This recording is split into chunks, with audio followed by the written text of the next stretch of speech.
પુરાના લગ્ન પછી બાપ દીકરો બે બેઠેલા અને એમાં એક શેઠ આવતા હતા. ભૂરાએ પૂછ્યું કે બાપા કોણ આવે ત્યાં? આપણી ઘરે કોઈક નવો મહેમાન તે એ કે ભૂરા તારા લગ્નમાં જે મીઠાઈ લાવ્યા છે ને એ શેઠ આવે છે. હું કામ? કે ઘરે વહુ રાણી આવે ને પછી વાહે ઉઘરાણી આવે, પછી મંડપ વાળા આવે, લાઈટ વાળા આવે. બધા બાપા વાડીએ ઝાડવા ઉપર ચડી ગયા હોય, આવે તો સાવ પાડ મોકલી દેજો, કહેજો નથી. ઓર્ડર તો તું દઈ આવ્યો તો ત્યારે મોટો થઈ.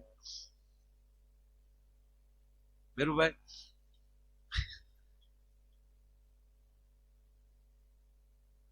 એટલે ભૂરાએ કીધું કે આપણે કેટલા દેવાના છે? એ કે બેટા આપણે છે ને હવે 30,000 દેવાના છે. એ કે બાપા હામાં 60 નો લઉં ને તો ભૂદિયો નહીં. અરે બેટા આપણે એની પહેલી મીઠાઈ લીધી. નહીં બાપા, એ આવે ચા પાણી પાય પછી હું એમ પૂછું બાપા કોણ મહેમાન છે, તો તમારે ખાલી એનો પરિચય દેવાનો, બાકી ખોબો હું પણ નહીં. બેઠા ભૂરાએ પૂછ્યું બાપા કોણ મહેમાન છે? કે બેટા તારા લગ્નમાં નો આપણે ગુલાબ જાંબુ ને આપણે લાવ્યા હતા મોહન થાળ, એ શેઠ ઉઘરાણી આવ્યા. આપણો ગુલાબ જાંબુ ની આખું ઘર કડે સુડ્યું હતું ઈ, અને વેવાઈ આપણી ઉપર ફરિયાદ કરી છે અને આપણી ઉપર 2 લાખનો દંડ મૂક્યો છે ઈ, અને આપણે એને 50,000 દેવાના છે ઈ, અને પોલીસ આપણે તો મોકલી દેતા હતા પણ જવા નહોતા દેતા પોલીસને, આપણે એનો બચાવ કરતા થયા. શેઠ તમે મરવાના છો? કે ભાઈ તો તમારે ઘર પૂરતા 50,000 દઈ દઉં તો હાલે? તો હાલે, તમે નીકળો ચાલજો. બોલો દેવાના હતા 35,000 હામાં ભૂરીએ લઈ લીધા. બોલો આ બુદ્ધિથી બીજાને છેતરી એકાય. એટલે કીધું કામે ક્યાં ના કહી છે જો કરવું હોય તો, બુદ્ધિએ ક્યાં ના કહી છે તમારે અનુસરવું હોય તો. હામા પાણીયા હાથી બુડે અને માછલા તરે, હવે તણખલા બનો જગતમાં તરવું હોય તો, કામે ક્યાં ના કહી છે જો કરવું હોય તો. બુદ્ધિ તો બહુ સરળ છે ને ભાઈ. અને પાછું અંદરથી જે તૈયારી કરીને માણસ આવ્યો હોય એ જ રીતે તમને ગામમાં બધા મળી રહે. બોલું ઘરેથી નક્કી કરીને નીકળો કે આ લહેર જ કરવી, ગામમાં જેટલા મળે ને લહેરી ના મળે. અને આપણે નક્કી કરી કે આ તો કોકનો કાફલો પકડવો તો રિક્ષા વાળો પેલો ગમદીન ભટકા આપણે. અને એમાં અમદાવાદમાં જે રિક્ષા વાળા ઓહો, એક તો હાઠીકા જે હોય ત્રાહો બેઠે ઘૂમ ઘૂમ ને પાછો પગે સાઈડ દેખાડતો જતો હોય. એક જણા દાદા ગુજરી ગયા તે ઠાઠડી લેવા જતા, ત્યાં વાડીલાલ હોસ્પિટલ પાસે રેડીમેડ મળે ને આખી ઠાઠડી, આખી કીટ તૈયાર મળે. સારું છે એ લોકો સ્કીમ નથી કાઢતા. એક અરે એક ફરી તો દાદા મેરે તો ડોશીને મારવા પડે ને, મરો આ ડોશી મફત આવી હારે. એક જણા રિક્ષા ભાડે કરીને ગયો ઠાઠડી લેવા, પણ રિક્ષા વાળો એવી રીતે હાંકતો હતો ને કાવા મારતો મારતો, એટલે ઓલા ન્યા ના તો પોકી ગયા. પછી ઓલા ભાઈએ કીધું 3 ના નામે આપો 3. ઓલા કેમ 3 મરી ગયા? મરી તો એક જ ગયા, પણ આવડા મને લાગતો કે અમે 2 જીવતા ત્યાં પહોંચ ગયા એમ. તો પાછો થકો નહીં એટલે 3 બાંધી જ ગયો હારો. એટલે હવે દાદા અમદાવાદ પ્રોગ્રામમાં ગયા ને ત્યારે કાલનો જોક છે રહી ગયો અધૂરો, એ પૂરો કરી નાખો. કાલે અમે અમદાવાદ હતા, હમણાં આ વીર શહીદોની શ્રદ્ધાંજલિના પ્રોગ્રામ હાલે છે. આપણે અંગતની વાતો કરતા હતા ને, કારો એકલો અંગત રાવણની સભામાં જઈને ઉયા ને આ તો બધી સ્ટોરીઓ છે. હું તમને બધાને પગે લાગીને યુવાનોને કહું, આપણું કર્તવ્ય જાળવી રાખજો. ક્ષત્રિયો બેઠા છે, ભરવાડ સમાજ બેઠો છે, આયર સમાજ બેઠો, 18 વરણ બેઠું. કાલ પ્રદેશના માણસો આવીને એમ કે છે કે કૃષ્ણ તમારામાં થયા, મહારાણા પ્રતાપ તમારામાં થયા, શિવાજી તમારામાં થયા, કે તમે એમને ઠરાવી દીધું છે? નહીં, અમારામાં જ થયા એમ કહેશું તો એમ કહેશે તો એનો પુરાવો શું? તો આપણા કુટુંબમાં એવા 5 દેખાડવા થાય કે ઓલા હામું જોઈ લે, એ તને લાગે ને તો એમ લાગજે કે આવો હશે તો આવો આમાં આવ્યો હશે. એમ અત્યાર સુધી સ્ટોરીઓમાં આપણને લાગતું કોઈ એવું અમને કહેતા કે અંગત એકલો અને એકલા હનુમાનજી લંકા હળગાવીને વૈયાવે, આવું બને? સાહેબ અભિનંદન આવ્યો પછી નથી લાગતું કે આવો એક હોય તો જઈને આવે, એમાં કોઈ શંકાને સ્થાન નથી. શું એ માણસ જવાબ દેતો હતો? નહીતર એકલા હોય, એકલા તો હારા હારા ને એ તો ખોચું ખોચું ખેંચો છો. હા, જાહેરમાં આપણે ફાકા ફૂલદારી કરતા હોય એને આપણે ફામે બોલાવો એકલાને, પછી ભાગ્યાન કયો કોલું જાડું લાકડું લઈને હોજો ન સડે ને આપણે કઈ કાંઈ હું ખોચું તમને કોઈ કે ખોચું કીધું હું હતું જ નહીં. હા હા, ત્યારે એમ થાય કે તું તું તું તો રહેવા દે હાવ એકલી વસ્તુ જાણ. અને એને બદલે સાહેબ એના જોયું છે આપણે કે એક ભારત વર્ષનો યુવાન પાકિસ્તાનના કબજામાં જે પૂછે એના પરફેક્ટ જવાબ. નામ આપ્યું, તું ક્યું પ્લેન લઈને આવ્યો હતા કે મારે કહેવાનું હોય નહીં, તમને ખબર પડી ગઈ છે, એ જવાબ મારે ન દેવો. તમારા લગ્ન થઈ ગયા હતા? હા મારા લગ્ન થઈ ગયા છે. ક્યાં રહો છો? એ મારે કહેવાનું ન હોય. મારું સરનામું મારા પરિવારનું તમને ના આપી શકું. નિર્ભયતાથી માણસે જવાબ દીધા અને બીજે જ દિવસે સાહેબ પાર્લામેન્ટમાં નિર્ણય લેવો પડ્યો કે આને કાલે ને કાલે મારે રવાના કરવું છે, એને મોકલી દેવું છે. આ ભારત વર્ષની ઉર્જા છે. અને કહેવા ગયો સાહેબ ચિંતા ન કરતા, ઠાકરની માળાવું ફરે છે ને, આવા સંતોના હાથમાં એમ કહેવાય બેરખા ફરે છે ને, મહાપુરુષની માળાઓ જે જાપ કરે છે ને, એ શું કરે છે? કોઈ એવા માણસો હોય એની બુદ્ધિ ફેરવી નાખે છે.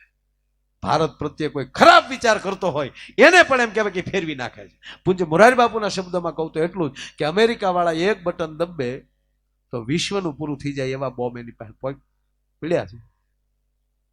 ત્યાં જતા આંગળી અટકાવે કોણ? કેવલ ભજનાનંદ પુરુષ. એને એમ કહેવાય કે એનું ભજન ના બળે એમ કહેવાય કે એ માણસને એવો વિચાર ના આવવા દે. નથી ઘણા આપણે કોઈ તમે કાટલો પકડી જતો એમ કહો હવે જવા જાય ને ક્યાં મારું. આ જવા ગયો, આ મોટામાં મોટી મહાનતા છે. આ સમય વાયડાઈનો છે જ નહીં, આ સમય અજરડાઈનો છે જ નહીં. હવે કાવા મારશું તો સામે ટ્રાફિક બહુ થઈ ગયું છે. એવા જ મૂડમાં નીકળે કોક કાઉમર આપણે શીખવી છે, મોરે મોરો આવી જાવ ને પછી કોઈ પરિચય નહીં દે. અને પાછા ગામના વાતો કરે કે અમી કહેતા જ થા ધીમી આગજો, પણ મારા દીકરા કાવા મારતા જ થા. હકીકત કહું સાહેબ, જ્યાં ગેપ મળે ત્યાં ગાડીઓ કાઢતા શીખી જાઓ. કેટલાની સાઈડ કાપી એ ન જોતા, આપણને ક્યાં જગ્યા મળે છે. નરું સત્ય ગૌરવ વાળા છીએ આપણે. ભારત વર્ષનો એક પણ એવો સમાજ નથી કે એના કુટુંબનો ને એના કુળનો તમે એક કહેવાય કે પાયાનો પાણો ખેંચો તો એક ઇતિહાસનું પાનું ન નીકળતું. અને પાંડુરંગ દાદા તો એમ કહેતા કે આપણે બધા ઋષિના સંતાનો છે. એક ભાઈ મને હમણાં કહેતા હતા, મને કે માય ભાઈ હવે ઓલો ખાટલા વાળો પ્રોગ્રામ હાવ બેન જો નગર ભાભલાના 6 મહિના વરદી ખાટલા હાલતા. ખાટલે ફાફા પીડ્યા હોય, પછી ડોશી હોય જે કાંઈ એ ખાટલે પીડ્યા હોય, ખાટલા વે થઈ ગયા, બે કોઈ રાખની ડીસું મૂકી હોય, બડખા કાઢવા, અવડું લાકડાનો કટકો હોય, ત્યાં રૂમાલિયો બાંધ્યો હોય, વળી એનાથી માખ્યું ઉડક્યું હોય, બેઠો બેઠો વાવ આપણે એમ થાય મીંદડો ક્યાંથી આવ્યો, પાણી દેજો બાપા. મને કે આ મારો પ્રોગ્રામ જ બંધ થઈ ગયો. મેં કીધું હા એ બંધ થઈ ગયું. મને કે હમણાં તો એવું જ થાય, ફટ પીડ્યા નથી, ફટ પીડ્યા નથી. મને કે આવું કેમ થયું છે? મેં કીધું પેલા જો, પેલા આપણી પાસે કઈ વાહન વ્યવસ્થા હતી નહીં, આખી પૃથ્વીમાં કાંઈ આપણી પાસે એટલે બધે આપણા ભારતમાં કાંઈ એટલા બધા વાહનો કાંઈ હતા જ નહીં. 100-150 વર્ષ પહેલા શું હતું? અંગ્રેજો પાસે હતું અને રાજા મહારાજાઓ પાસે હતું. આપણી પાસે ક્યાંક ઘોડા બગ્યું ને એવું ક્યાં હતું નહીં. બરોબર, હટાણું કરવા જતા પાડા ઉપર બેસીને જતા ને કાં વરોળ ભેં ઉપર. એમાં ગીરમાં રહી ને દાદા, એને કાં ધારીનું હટાણું ને કાં ઉનાનું હટાણું. હજી અમારે ઘણા હટાણું કરવા હજી માલધારી જાય. હવે તો બધા પાસે વાહન થઈ ગયા, નહીતર પેલા પાડા ઉપર જતા. બધો માખણ નાખ્યો. એક જણો ઉનાની બજારમાં પાડો લઈને હટાણું કરવા ગયો, પોલીસે સીટી મારી. બોલો એ સાઈડમાં રાખ, કેમ હેલ્મેટ નથી પહેર્યો? સાહેબ ને ગગલાવ્યા, સાહેબ હેલ્મેટ 2 વ્હીલ હોય તો પહેરવાનો હોય, આ 4 વ્હીલ છે. બોલો અધિકારી વંડીએ સડી ગયા, 4 વ્હીલ છે, થોડું 2 વ્હીલ છે.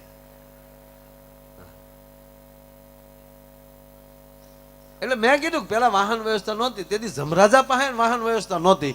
એ બિચારા ન્યાલી જમલોક માલી પાડો લઈને આવે, પછી દિલ્હી ઉતરે, દિલ્હીથી ગુજરાત ગોતે, ગુજરાતમાં ભાવનગર જિલ્લો ગોતે, આપણો તાલુકો ગોતે, આપણું ગામ ગોતે, આપણું ઘર ગોતે, ત્યાં વરસ થઈ જાય.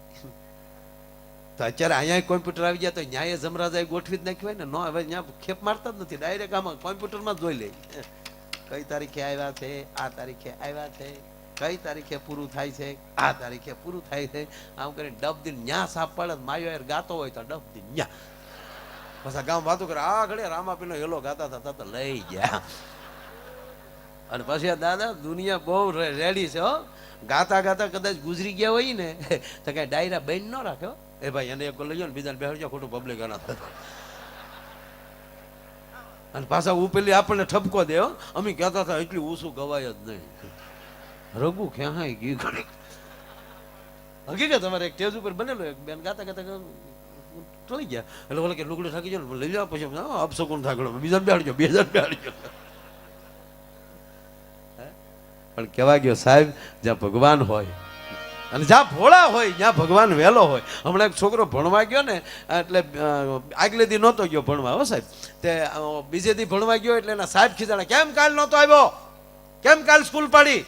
બોલો છોકરો ખીજાણો છે ને, આપણે સાહેબને ખીજાણી ગયો, કાલ નો આવ્યો તો શું થઈ ગયો. છોકરો બોલ્યો હામો લખું, કાલ નો આવ્યો તો થઈ ગયું, શું ગયું, અરે આવવું જોવે, એટલે કાલ આવ્યા થવું એને તમે એક દીમાં કલેક્ટર કરી નાખ્યા બધાને, તો સાહેબ ઢીલા પડી ગયા. હું ક્યાં કાંઈ કહું, એક સાહેબ તો ભણાવતા ભણાવતા હુઈ ગયો, ભણાવતા ભણાવતા હુઈ ગયા, એમાં આચાર્ય આવ્યા, ફળક દિન સાહેબ જાગી ગયા, કાલે લે ઊંઘ આવી ગઈ, સાહેબ જોઈ ગયા, તા તો જાગતા હોય સીધા પાઠ મનાવે પડે. મિત્રો જો હું જે વાત કરતો હતો એ કુંભકર્ણ આવી રીતે છૂતો હતો, લે આમ કરીને પગાર વધારી લીધો. બોલો. અને માત તત્વ તો દાદા, માત તત્વ આખી વસ્તુ જુદી છે. પછી બ્રહ્મની માં હોય તો ભલે, એને ઝૂંપડામાં જીવનારા એક નાના એવા માણસની માં હોય તો ભલે. કહેવાય ગયો કુરુક્ષેત્રના મેદાનમાં ભગવાન કૃષ્ણ જયારે એમ કહેવાય કે અર્જુનનો રથ લઈને ધીરે ધીરે ધીરે ધીરે કરતા એમ કહેવાય કે રથ લઈને હાલ્યા જાય છે, અને દેવકી માની હવેલી પાસેથી નીકળવું, અટારીએમાં દેવકી બેઠેલા, અને ભગવાન કૃષ્ણને જ્યાં જોયા એને ખબર છે કે આજે ભગવાન કૃષ્ણના રથ, અર્જુનનો રથ લઈને કૃષ્ણ કુરુક્ષેત્રમાં 18 દિવસ યુદ્ધમાં રહેવાના છે. અને એવી વાત સાંભળ્યા પછી કૃષ્ણને જતા જ્યારે જોવે છે, અને અટારીએમાં દેવકી કૃષ્ણને જોવે, આંખમાં લઈ જાય આહું પડવું, અને માં જશોદા માં દેવકી આ બેયમાં ફેર એટલો છે, એકે જન્મ આપ્યો છે ને એકે મોટો કર્યો છે. હવે તમે સાંભળજો, જણનારી જનેતા દેવકી છે. હવે દેવકીની નજર પડી અને દેવકીની આંખમાં આહુડ આવ્યા, અને ભગવાન કૃષ્ણ પોતાનો રથ ઉભો રાખ્યો, રથથી નીચે ઉતરી અટારીએ જઈ અને માં દેવકીને કહે છે, કેમ માં તારી આંખમાં આહુડા છે? ગોપાલ, નહીં માં તને કોઈ કાંઈ કીધું છે? કે ના બેટા, મને કોઈએ નથી કાંઈ કીધું. તક તો રોવાનું કારણ, હું અર્જુનની સાથે યુદ્ધમાં જવાનો છું, 18 દિવસ એની સાથે રહેવાનો છું, એની તમને તકલીફ છે, ડર છે તમારો દીકરો પાછો નહીં આવે? તક એનોય ડર નથી. એનો ડર મને ક્યાંથી હોય? કારણ કે મેં તને શત્રુભુજે જોયો છે, તું પ્રગટ્યો ને ત્યારે મને ખબર છે કે તું કોણ છો. તક તો તમારી આંખમાં આહુડા કેમ છે? ને સાંભળજો, દેવકી એટલો જ જવાબ આપ્યો કે ગોવિંદ, આજ ગોવિંદ એટલો યુવાન હોય, એટલી મોટી ઉંમર હોય, અને આજે રથ લઈને જતો હોય, અને તોય જો એટલો રૂડો લાગતો હોય, તો જેથી ઘોડિયામાં હિચકતો હશે તેથી મારો ગોપાલ કેટલો રૂડો લાગતો હશે, એ હું જોઈને હકીને એટલે મારી આંખમાં આહુડા આવ્યા છે કે ઈ તો ઘોડિયામાં હિચકતા ગોપાલને જોનારી તો જશોદા છે. મેં તો તને 11 વર્ષનો થયો પછી જોયો છે, તો તું ઘોડિયામાં હિચકતો હશે, તેથી ગોઠણિયા ફેર હાલતો હશે, તેથી કેટલો રૂડો હશે. આ હું જોઈ ન શકી એટલે આજ મારી આંખમાં આહુડા આવ્યા છે. મારો કહેવાનો અર્થ એ છે સાહેબ, અને જે ખોરડે ભગવાન રમીને મોટો થયો છે, અને કૃષ્ણ જેટલા લોકજીભે ચડ્યા ને દાદા, એટલા રામ લોકજીભે ન ચડ્યા. કારણ કે રામ મર્યાદા વાળા. રામના મંદિરે જવું હોય તો આપણે મર્યાદામાં પગે લાગવું પડે, કારણ કે બાજુમાં હનુમાન ને લક્ષ્મણ બે ઉભા હોય, જોટો બાજુમાં બા ઉભા હોય, માં જાનકી. અને કૃષ્ણના મંદિરમાં જાવ ને તો બે ઉભા હોય, બે માણા, પણ બે એવી જ રીતે ઉભા હોય ને તો આપણને નખરા કરવાનું મન થાય. બોલ, ઓલો પગની આટી સડાઈને બેઠો હોય, રાધાજી વળી આમ કોણી રાખીને કામ. રામના મંદિરે મર્યાદા રાખવી પડે, કારણ કે મર્યાદા પુરુષોત્તમ છે. કૃષ્ણની આમાં ડિસ્કો કરી લો તો હાલે, અને એટલે જાજા ગીતોય કૃષ્ણ લોકજીભે ગીતોય જાજા આવ્યા હોય તો કૃષ્ણના આવ્યા, રામના આવ્યા છે ગીતો, પણ મર્યાદા વાળા. કેવા ખબર? પોતા પોચા. કે લવિંગ કેરી લાકડીએ રામે સીતાને માર્યા જો,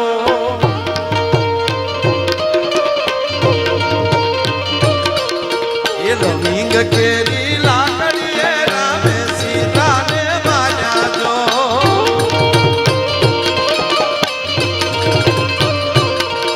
એ ફૂલ કે ધડુલીએ સીતાએ વેર માર્યા જો,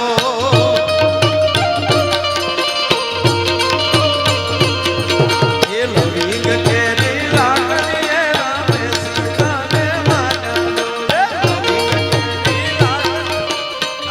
પોચા લવિંગ કેરી લાકડીએ રામે સીતાને માર્યા જો, તાકે ફૂલ કેરે દડુલીએ સીતાએ વેર વાળ્યા. આમ પોચા પોચા ગીત. કૃષ્ણ જે રાસમાં રમઝટ બોલાવે એવા નહીં. આપણે કૃષ્ણના તમે ગીત જો તો આ કીર્તિભાઈ જે ગાય છે એવા સરસ એના ગીતો, અને એનું આ ભાગવત. સાહેબ મને ક્યારેક કહેવાનું મન થાય કે ગમે એટલી સારી સ્ટોરીઓ લખાણી હોય, ગમે એટલા સારા ફિલ્મો લખાણા હોય, તો એક બે વાર ને ત્રણ વાર, અને આ હજારો વર્ષથી એનું એ બધું હાલ્યું આવે છતાં જ્યારે સાંભળીએ ત્યારે એમ લાગે કે આ ગઈકાલની ઘટના હશે. આમાં શું તત્વ પડ્યું છે? કલ્પના તો કરો મિત્રો. હે મિત્રો, આપ બધાને આપણે ખબર છે કે બસ રામ વનમાં ગયા, રાવણને મારીને પાછા અયોધ્યા આવ્યા. વાતા ભગવાન કૃષ્ણ પણ એમ કહેવાય મોટા થયા, કૃષ્ણ માર્યા, મહાભારતનું યુદ્ધ થયું, અને છેલ્લે એમ કહેવાય પ્રભાગ ક્ષેત્રમાં પોતાનું એમ કહેવાય કે લીલા હકેલી લીધી. આ વાત આની, આ બે વાતો આની આ છે. અને એકને 10,000 વર્ષ થયા, એકને 5,500 વર્ષ થયા. તો સાહેબ હજી એમ કહેવાય ભાગવત સાંભળતા હોય, અને એમાંય દાદા જેવાના મુખેથી જ્યારે કૃષ્ણના વર્ણન હાલતા હોય, અને આપણે હામાં બેઠા બેઠા સાંભળી, જ્યારે એમ લાગે કે હજી ગઈકાલની ઘટના છે. આવું કયું તત્વ પડ્યું છે? તમે રોજ તમારા આપણા એમ કહેવાય કે રોજ તમને માણસ પેંડા ખવડાવે તો તમે કેટલાક ખાવ? રોજે રોજ ટકે ટકે પેંડા ઉભા રહે, ટકે ટકે દૂધ પાક આવે.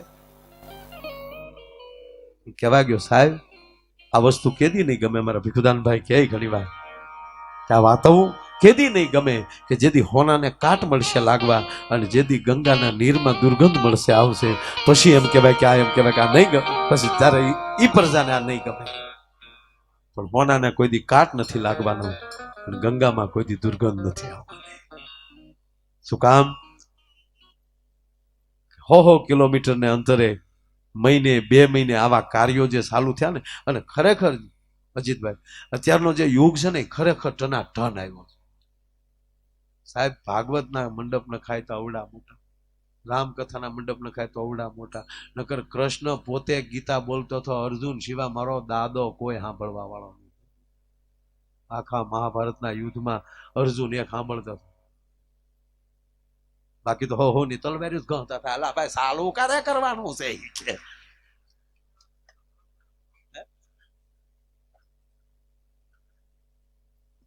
જોઈએ છે ને આપણે ક્યારેક કીર્તિભાઈ એવું થાય કે હારું આપણે અહીંયા ગાતા હોય, આપણે બોલતા હોય, તો વચ્ચે કોઈક ઊભું થયું હોય અથવા અવાજ આવે તોય આપણે ઓલા થઈ જાય. તો મને એવું થાય કે ભગવાનને ભગવાન એટલે જ કહેવાનો છે કે એક બાજુ હાથીઓની કિકરાટીઓ બોલતી હશે, એક બાજુ ઘોડાની હણાટીઓ બોલતી હશે, એક બાજુ શંખના નાદ થતા હશે, એક બાજુ તલવારની કકડાટીઓ બોલતી હશે. એની વચ્ચે યદા યદા હિ ધર્મસ્ય જ્ઞાન નિર્ભવતી ભારતમ 18 અધ્યાય સુધી એમ એક જરાય અંદર ખલેલ નહીં.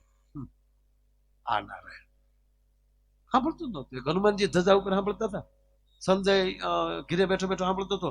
બોલો એની પાસે તેથી ટીવી હતું. બોલો, અને પછી કેવું ટીવી આંધળાને દેખાડાય એવું.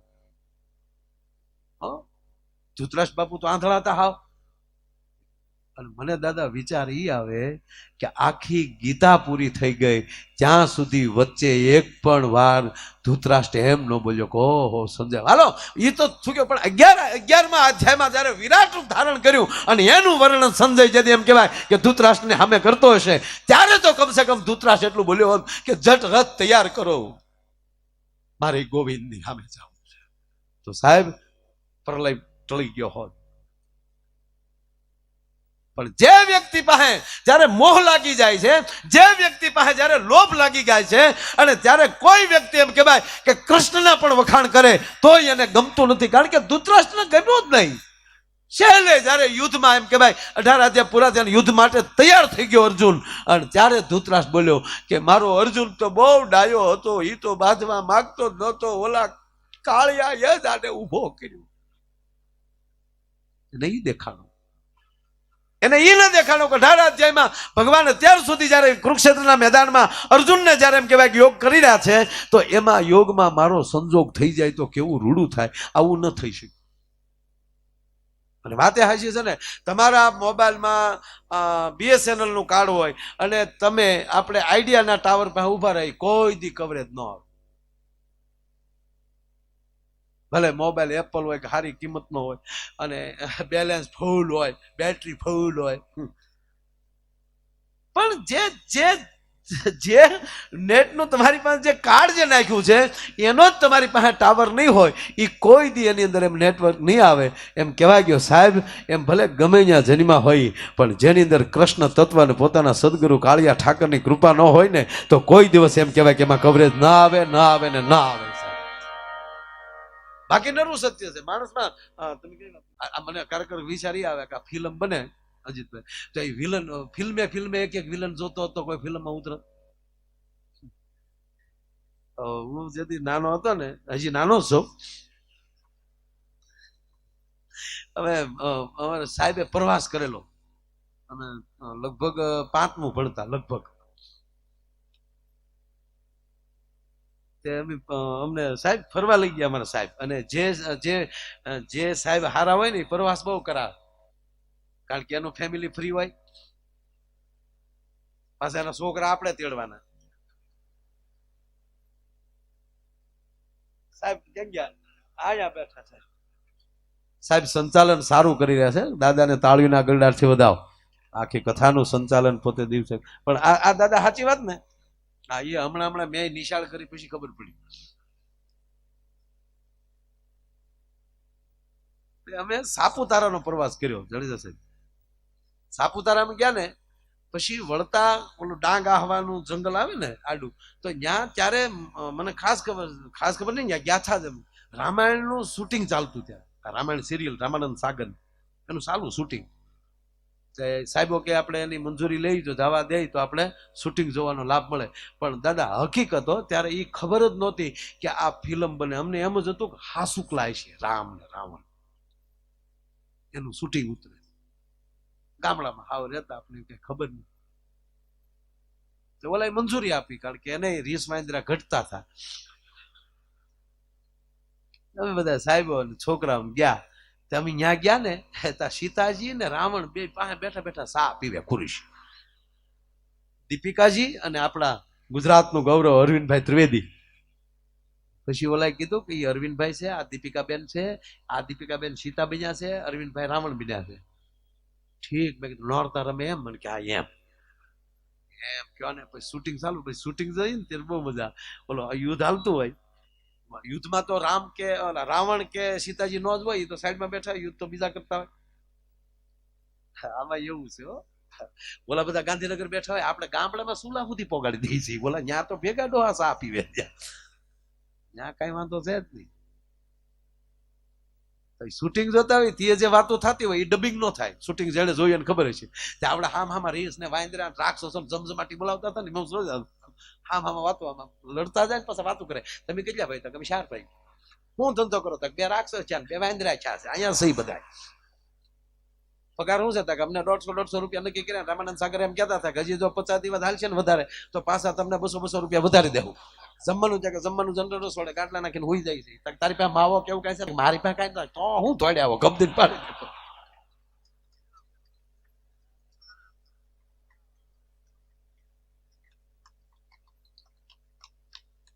આવું છે બધું.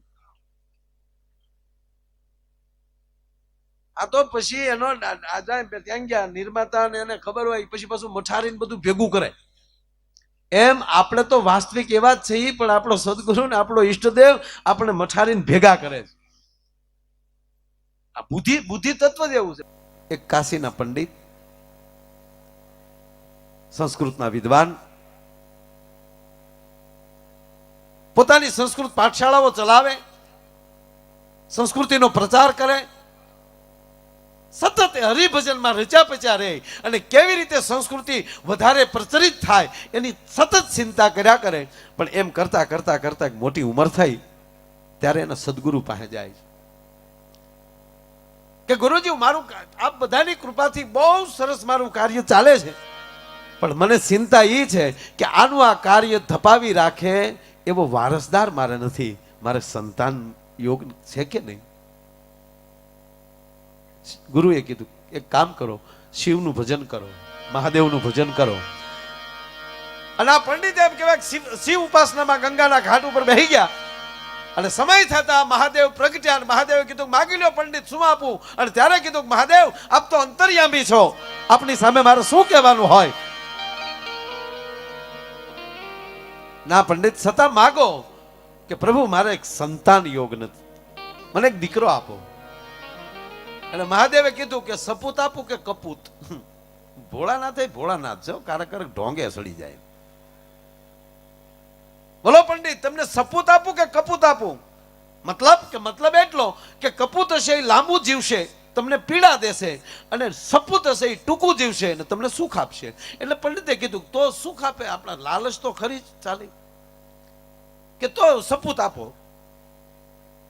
કે તથાસ્તુ, તમને સપૂત, તમારી ઘરે દીકરો થશે, સપૂત થશે, પણ પંડિત 5 વર્ષ જીવશે.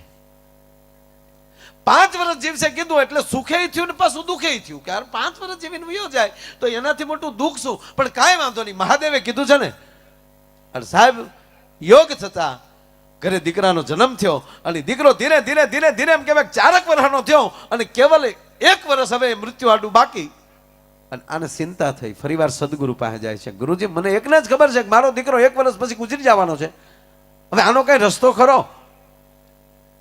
હવે એનો રસ્તો એક જ કે કાશીના ઘાટ ઉપર રોટલો ચાલુ કરી ગયો, હરિહરને હાક પાડી ગયો, અને એમાંય પછી કોઈ જો સંત આવી જાય અને સંતનો કોઈનો આશીર્વાદ મળી જાય એટલે બીડો પાર.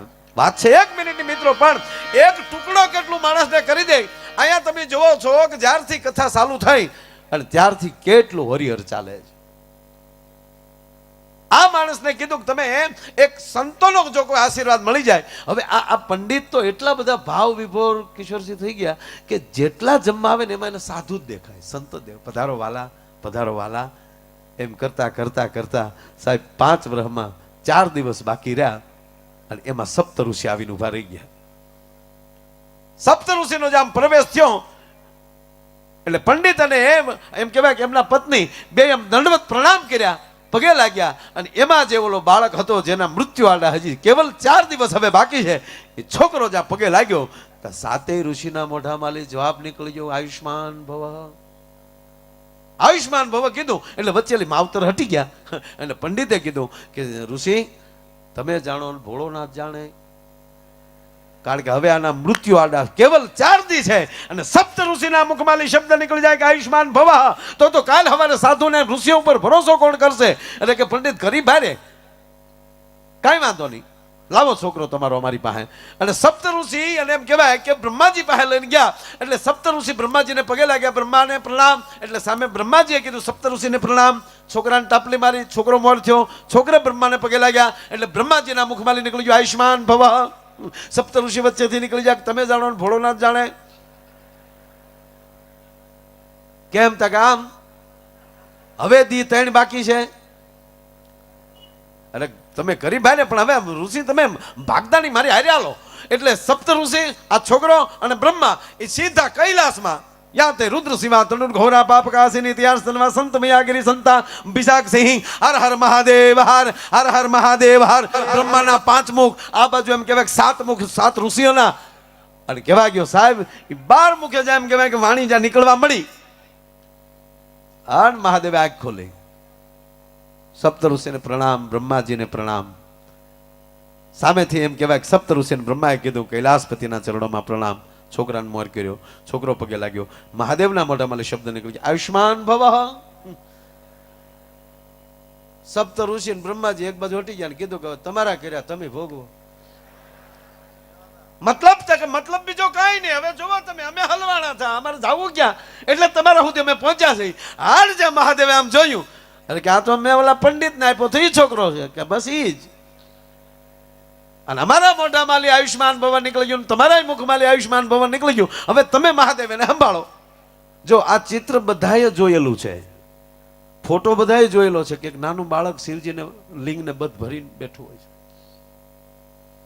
મહાદેવે કીધું કે હવે ઓલાને કીધું તમે નીકળો, આ છોકરો અહીં ભલે રહ્યો. ભોળાનાથ કીધું કે તને આમ શિવ પૂજા આવડે? તક આવડે જ ને, પંડિતનો છોકરો છે. જો સામે શિવલિંગ છે, મળે એની પૂજા કરવા. જ્યાં સુધી હું કહું નહીં ત્યાં સુધી બંધ થતો નહીં. અને કહેવાય જો કે બાળક એમ કહેવાય કે શિવજીને મેડમ બિલીપત્ર ચડાવવા, ઓમ ત્રંબકમ જજામહે સુગંધિમ પુષ્ટિવર્ધનમ ઉર્વારુક્મિ ભદ્રામ મોક્ષમામૃતમ હર હર મહાદેવ હર હર હર મહાદેવ હર હર હર મહાદેવ હર. અને એક દી બે દિન જાય એમ કહેવાય કે એની આયુષનો છેલ્લો દિવસ. આને એમ કહેવાય કે યમરાજ આવીને ઉભા રહ્યા અને બાળકના ડોકમાં જ આમ ગાળિયો નાખ્યો. બાળક યમરાજને જોઈને ડરી ગયો, રાડ ફાટી ગઈ અને શિવના લિંગને બધ ભરી ગયો. આ મહાદેવ આવ્યા ત્રિશુલ લઈને. જમરાજા ઉપર ખીજાણા, મારા ડિપાર્ટમેન્ટનો માણસ થી મારા ઘર સુધી પહોંચી ગયો, સાવધાન.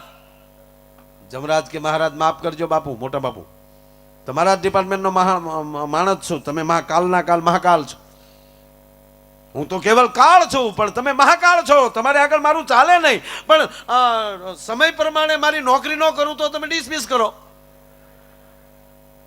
એટલે મારે મારા સમય પ્રમાણે કરવું જોઈએ. એના 5 વર્ષ પૂરા થયા. હવે વાત એ છે સાહેબ, મહાદેવે એટલું કીધું કે એના 5 વર્ષ પૂરા થાય ને, કે હા પણ ગાંડા, એને 5 વર્ષ જે મેં આપી છે ને આયુષ, એ મારી કૈલાસની આયુષ આપી છે. 5 વર્ષ મેં આપ્યા છે, પણ કૈલાસના 5 વર્ષ આપ્યા છે. દાખલા તરીકે આપણે અત્યારે જોવું હોય તો તમે આપણને કોઈ અહીંયા 10 રૂપિયા આપે અને અમેરિકા જઈએ તો કોઈક $10 આપે,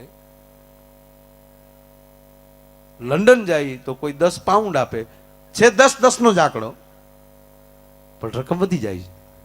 મહાદેવ કહે છે કે એને મેં મૃત્યુલોકના 5 વર્ષ નથી આપ્યા, એને મેં કૈલાસના 5 વર્ષ આપ્યા છે. કે મહાદેવ તમારા કોઈ દી ઓલામાં મને સમજાણું નહીં. કારક મારી ઘેરે બેસતો હતો સમજાને, અમારી ઘેરે આખો પ્રોગ્રામ જ ભોળાનાથ કે આવો હાલે છે. એક મારો જેવો પરિવાર છે, બધા પૂંજાય. નગર ભગવાન રામ પૂંજાણા, પછી લવકુશ પૂંજાણા, દશરથ મહારાજ એટલા કઈ મંદિર નથી બન્યા. ભગવાન કૃષ્ણ પૂંજાણા, અનિરુદ્ધ પ્રદ્યુમન નથી પૂંજાણા. વાતે સાચી. એટલે ભોળાનાથે યમરાજને કીધું મારું આખું ફૂલ ફેમિલી તું જો, હું પૂંજાવ. યમરાજ તારી માં ભવાની પૂંજાય, કોઈથી સાળો ન કરાય. મહાકાલી જેવું રૂપ કૈલાસ સુધી પહોંચ્યો છે. જો તમામ રાક્ષસોને વરદાન આપ્યા ભોળાનાથે, ભૂકા કાઢ્યા માએ. ભોળાનાથ તો ભોળા ને, જે આવે ને કે તથાસ્તુ, જાઓ નીકળો છોકરાઓ, ઝપટ કરો જાઓ. પછી શુંભ નિશુંભ હોય, ઐસાસુર મૈસાસુર હોય, ચંડ મૂંડ હોય, અરે રાવણ સુધી તમે વહી આવો, બધાને આશીર્વાદ ભોળાનાથે આપ્યા, જાઓ ભૂકા કાઢો. જેવા ભોળાનાથ કે જાઓ ભૂકા કાઢો એટલે ઓલા સીધા દેવો પાસે, દેવોને તોડી નાખે. ઇન્દ્રને તો વાડ હોદાઈ જતી. એ પછી બધા દેવ પાછા વિષ્ણુ પાસે આવે, વિષ્ણુ બ્રહ્માજી પાસે જાય, બ્રહ્માજી ભોળાનાથ પાસે જાય. તો બચાવો ભોળા બાપુ બચાવો. ભોળાનાથ કે મહારાજ ઉભા કરેલા છે, બચાવવાનો કઈ પ્રોગ્રામ મારી પાસે છે નહીં. ઓલું જોયું ને એકવાર, ઓલા રાક્ષસો આવ્યા ને, બહુ માર્યા ને દેવોને, તે એનું નામ શું હતું? ઐસાસુર મહિષાસુર, બરોબર. એને માર્યા, એ આવ્યા ને ત્યાં, એટલે દેવો બધા અહીંયા ગયા. એટલે ભોળાનાથે કીધું કે ભાઈ મારથી કાંઈ ન થાય, અને મેં જ એને કીધેલું છે કે તમને સ્ત્રી સિવાય કોઈ નહીં મારે, અને મેં તો વરદાન આપેલું છે, એટલે મારથી તો એને સામું થવાય જ નહીં, મારો ભગત છે. માં સાંભળી ગયા. મહા તત્વ એવું છે, છોકરાને રોતા ન જોઈએ. એટલે ભોળાનાથે કીધું કે ક્યારના દેવતાઓ બધા રડે છે ને તમે ક્યાં ધ્યાન નથી દેતા, કે આમાં છે ને તમારે કઈ ઓલું નહીં કરો. અરે હોય કાંઈ, લાવો તમારું ત્રિશુલ. અને માન સરોવરમાં સ્નાન કરી અને જેથી ભવાની જેથી એમ કહેવાય ધીંગાણામાં ચલ્યા, અને ઐસાસુર મહિષાસુર એમ કહેવાય શુંભ નિશુંભ એને મારતી જાય. અને ઓલા રક્તબીજનું એક લોહીનું ટીપું ધરતીમાં પડે તો એકનો અનેક હામો થાય. એટલે હામી ભવાની પણ એકની અનેક મળી થવા. અતિ ક્રોધમાં ભવાની આવ્યા અને એક હાથમાં ખપર ને એક હાથમાં ખડગ લઈ અને અસુરોનો તો સંહાર કરી નાખ્યો. પણ ક્રોધ એમ કહેવાય ઘેટો પડતો નથી. એટલે પછી માં મળ્યા દેવો નહીં મારવા, એટલે દેવો થોડીને પાછા ભોળાનાથ પાસે. કે બાપુ એ તો અમને મારે તા હું કહેતો હતો ઓફિસની વાત ઓફિસે રખાય, ઘીરે ન કરાય. હવે તમારી માં પાછી ન પડે, અહીંયા દોડીને આવો ગપ દીને અમારા ઘરમાં ડખા કરાવો. હવે કાંઈ વાંધો નહીં, હાલો હું જાઉં છું. અને આપ જાણીએ છીએ ભોળાનાથ રસ્તામાં સૂઈ ગયા, જે રસ્તામાં પ્રાંબા હાલી જતી હતી અને એ રસ્તામાં જ્યાં મહાદેવ હોઈ ગયા અને જ્યાં એમ કહેવાય ભવાની જ્યાં પગ મૂકવા ગયા અને નીચે નજર થઈ તો મહાદેવને હુતેલા જોયા કે હાય હાય હાય આગળ મારા પ્રભુ ઉપર મારા પગ મુકાઈ જાત. અને એમ કહેવાય કે વેતક જીભ બારી નીકળી ગઈ ને આપણને મહાકાળીનું રૂપ મળ્યું. એમ જ્યારે જ્યારે જે જે ભગવતીએ કર્યું છે એવું રૂપ તેને મળવું જાય.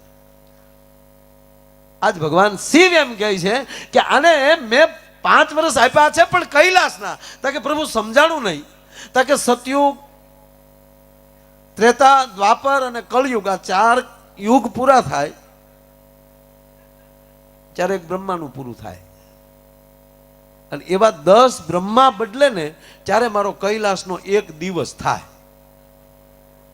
હવે એવા 5 વર્ષ ગણ લે.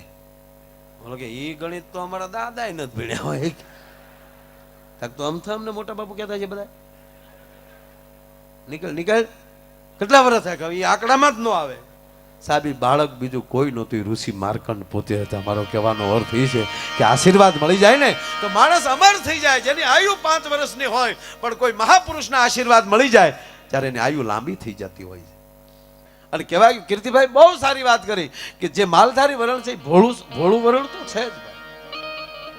અને જેટલા તમે ભોળાય રહ્યો એટલો ભગવાન આપણી નજીક વધારે રહે. કોકે મને હમણાં પૂછ્યું મને કે ભગવાન કૃષ્ણ હુંડલામાં હું કામ નંદ બાવા નેહડે ગયા એમ. એટલે મેં એને ચોખ્ખું કીધું, મેં કીધું અમારું જે ભજન કરવાનું ઠેકાણું છે ને એ હુંડલા અને હાવણનું માવું કામ કરતી જાય, કીર્તન ગાતી જાય. અને એટલે ભગવાને નક્કી કર્યું છે કે જેની નજીક હોય એમાં જ જાવ ને તો એ ખોટા ભડકી ન જાય. જો ચતુર્ભુજે પ્રગટ્યો હોય તો આપણે કોઈ ખમી ન એક, જો અર્જુન ન ખમી એકતો હોય રૂપ, બરાબર. મથુરાની જેલમાં શત્રુભુજે પ્રગટ્યા પણ સીધા બાળક બન્યા. અને પછી જયારે એ ટોપલામાં આવ્યા એટલે એક ભાઈએ પૂછ્યું કે ઈ તમારે નિહળે કેમ આવ્યા? વાત સાચી છે. ત્યારે જવાબ આપ્યો છો કે તમારે કોઈ પણ ભગવાનનું સ્થાપન કરવું હોય તો ગાયોના ચાણથી ગૌમૂત્રથી આંગણું લીપવું જોવે કે નહીં? તાકે હા. તાકે અમારે લીપવાની જરૂર નહોતી. ગોઠણે ગોઠણે અમારા ફળિયામાં સાહેબ અમારી ગાવના એમ કહેવાય કે સાણ લીપાણેલા હતા. જ્યાં જેની તૈયારી હોય, તમારે અહીં હેલિકોપ્ટર ઉતારવું હોય તો હેલિપેડ બનાવવું જ પડે. તમારે પ્લેન ઉતારવું હોય તો એના માટે રનવે બનાવવો જ પડે. એમ તમારે નારાયણને ઉતારવા હોય તો આવું ભજનનું માહોલ બનાવવું જ પડે, નહીતરી ના આવી શકે. ભલામણ કૃપા વસ્તુ જ જુદી છે. મારે તમને હાસ્યની દાંત જ કઢાવા છે, કોઈ ગજાનની વાતો કરવી નથી. ગજાન તો મારામાં જ નથી, તમને હું શું આપું એમ. એકચ્યુઅલી કુવામાં જ ન હોય તો વેળામાં ક્યાંથી આવે? પણ કૃપા શું કરે એનો એક મારે નાની વાત કરવી છે કે અહીંયા એટલા સંતો બેઠા છે, રામબાપુથી લઈને બધા. એક આશીર્વાદ મળી જાય તો માણસ ક્યાંથી ક્યાં પહોંચી જાય. એનો એક નાનો દાખલો. કીર્તિભાઈને જોરથી તાળીઓથી વધાવો. ખૂબ આપણને આનંદ કરાયો. અને મેં તમને કીધું હજી એને ખાલી ટેલર દેખાડ્યો છે, મૂળ મુદ્દો આખો બાકી છે. અને જિગ્નેશ દાદાની અહીંયા હાજરી છે. રાજુલા વિસ્તાર ધારાસભ્ય ભાઈ અમરીશભાઈની હાજરી છે. અમારે રાજુભાઈ અહીંયા માનધાતા એ પણ ઉપસ્થિત છે. દરેક મેં કીધું એમ કે 18 આલમ અહીંયા ઉપસ્થિત છે. અને આવો રૂડો જ્યારે કાર્યક્રમ છે, ભગવાન ભાગવતનું આયોજન છે. અને જોગાનો જોગ 7 તારીખે આ કથા ચાલુ થાય અને તે દિવસે જ ઈસુ બાપુની નિર્વાણ તારીખ હોય. આ તો કુદરતી બન્યું. દાદાએ કાલે પણ વાત કરી. કારણ કે જે સદગુરુ જે કરાવે ને એ જ થાય, બાકી કાંઈ ન થાય સાહેબ. અને ઈસુ બાપુની પૂર્ણ કૃપા સંતોષભાઈ ઉપર ને આખા પરિવાર ઉપર, જો કે આખી બોળી નાત ઉપર સાહેબ. પણ જે કાંઈ કરાવે છે, જે કાંઈ દેવરાવે છે એ બધું સદગુરુ કરાવે છે. જો કૃપા ન હોય તો શું થાય? હું ઘણી વાર કહેતો હોઉં દાદા કે કીર્તિભાઈને અમે ઘણી વાર આપણે ટ્રેનમાં ક્યારેક જતા હોય તો ખરેખર બહુ સારા કલાકારો જેવું જ ગાતા હોય છે. ટ્રેનમાં જે ડોકમાં વાજુલીને વગાડતા હોય, સારા સૂર હોય, સારું ગાતા હોય, પણ કૃપા નથી એટલે મંચ નથી મળતો. એમ સંપત્તિ બધાય પાસે હોય, પણ આવું કરવાનો વિચાર આવે ને એ સદગુરુની કૃપા છે. ભલા માણા આપણે લખીએ છીએ ને કે પિતૃઓના મોક્ષાર્થે ભાગવત રાખ્યું છે. 100% 7 દિવસ ભાગવત સાંભળો એટલે પિતૃને મોક્ષ મળે મળે ને મળે. આપણે ધંધુકારી જેવા તો નથી ને. જેનું ગયાજી શ્રાદ્ધ કરે, ગૌકર્ણજી પોતે જઈ અને સતાય જો એને મોક્ષ ન મળે, અને એ જ વ્યક્તિ પાછું પોતાને આંગણે જ્યારે ભાગવત સાંભળે ત્યારે એને મોક્ષ મળતો હોય. પણ કહેવા ગયો સાહેબ, ભાગવતની એટલી મહાનતા છે. મેં મહાપુરુષો પહેલી નરેનભાઈ સાંભળ્યું છે કે કેવલ પરિવાર ભેગો થઈ અને ભાગવત બેસાડવાનો વિચાર કરે ને ત્યાં આપણા પિતૃઓને મોક્ષ મળી જતો હોય છે. ભલા મારા એ તો પછી આ કથા પૂરતા અહીંયા આવ્યા છે તો ઉતારા કરતા જાય કે આજે મારા પરિવાર. અને કહેવા ગયો અહીંયા હું પહેલે દિવસે બેઠો ત્યારે અહીંયા બધા વડીલોના ફોટા જોતો હતો અને હું સંતોષભાઈને કહેતો હતો. મેં કીધું સંતોષભાઈ બધા પરિવારના, મને કે માયાભાઈ અમારા આખા આ પરિવારના ફોટા છે. વર્ષો જેના જેના મળ્યા છે એ રાખ્યા છે. કોઈ રૂડું સંતોષભાઈને ભરતભાઈને હું નથી લગાડતો દાદા, પણ ભગવાન રામ જેદી મહારાજ દશરથનું શ્રાદ્ધ કરવા માટે ગયા ને, અને જ્યાં પિંડ દેવા માટે જ્યાં જાય ત્યારે 1000 હાથ બારા નીકળ્યા હતા પિંડ લેવા માટે. અને તેથી ઋષિ મુનિઓએ પ્રશ્ન કર્યો હતો કે અત્યાર સુધી તમારા રઘુકુળમાં કોઈએ શ્રાદ્ધ નથી કર્યું, પિંડદાન નથી કર્યું કે કર્યું જ છે? તાક તો કેમ તમને કોઈને મોક્ષ નતો મળ્યો? પિંડદાન તમે પ્રાપ્ત નથી કર્યું? તાકે ના. કે કેમ? તાકે અમને અમારા ભજનની ખબર હતી કે અમારા કુળમાં એક દી રામ આવવાનો છે, તો એ જેદી તર્પણ કરે ને તેથી એના હાથની વાટે અમે બેઠા હતા. સાહેબ કહેવા ગયો એક આવા ઉજળા જ્યારે યુવાન કે કોઈ પરિવારમાં થતું હોય ત્યારે પિતૃએ રાહ જોઈને બેઠા હોય કે ક્યારે કોઈક એવો એમ કહેવાય પરિવારમાં જાગે અને આવું ભાગવત બેસાડે. એમ એક સમસ્ત નાનાભાઈ ભરવાડ પરિવાર આયોજિત આ રૂડો જ્યારે આયોજન છે ત્યારે 2-3 વાતો કરવી છે, આપણે આનંદ કરવો છે. વાત હાલતીથી કૃપા હોય તો શું થાય? આ કૃપાથી આવું થાય. આ નામ છે જવાહર મેદાન. દેશી ભાષામાં અહીંયા અમે ગધેડિયા ફિલ્ડ કહીએ. પણ હવે મહેરબાની કરીને કોઈ હજી ભાવનગરમાં હવે ગધેડિયા કહેતું બંધ થઈ ગયા બધા. શું કામ? કારણ કે આ મેદાનમાં આવું જ થયા કરે. બહુ સારી સારી કથાઓ, સર્કસે આવે, જે કાંઈ થાય આમાં થાય. પણ એમાંય ક્યારેક આવા કાર્યક્રમ થઈ જાય ત્યારે એના જે વાઇબ્રેશન હોય છે ને એ આખા જિલ્લાની અંદર નહીં સાહેબ, જે પરિવારની જે વ્યક્તિ જે વિસ્તારમાં આવી હોય ને એની અંદર એમ કહેવાય કે વાઇબ્રેશન કામ કરતા હોય છે. એટલે આવો અદ્ભુત અને શબ્દ વાપર્યો ને ભાઈ, ભવ્ય અને દિવ્ય. ભવ્ય તો હોય જ, પણ અમુક મહેમાનો અને અમુક સંતોની હાજરી આવી જાય ને ત્યારે દિવ્ય બની જાય. આપણે લાઇટો લગાડી દઈએ પણ એમાં પાવર ન હોય તો એકલા લેમ્પ લગાડ્યા હોય. અમારો પૂરો હમણાં લેમ્પ લેવા ગયો, ઇલેક્ટ્રોનિક દુકાને જઈને કહે કે કાળો બલ્બ આપો. કાળો બોલો કે કાળો શું કરવો? ત્યાં અંધારું કરવું. બોલો લ્યો, હવે અંધારા કરવાના લેમ્પ હોય ક્યાંય ભાડ્યા? આવો મહેમાનો, આવો. ઓહો, મારા એવા મહેમાનો આવે છે ને તૈયાર થઈ આપણે એમ થાય ઠાકોરજી પોતે પધારે છે એટલા બધા. ઠાકરની દયા જ હોય ને ભાઈ. પધારો. અને કીર્તિભાઈ કહેતા હતા એમ 4 વાગશે તો લગભગ મહેમાન બધું આવી રહે.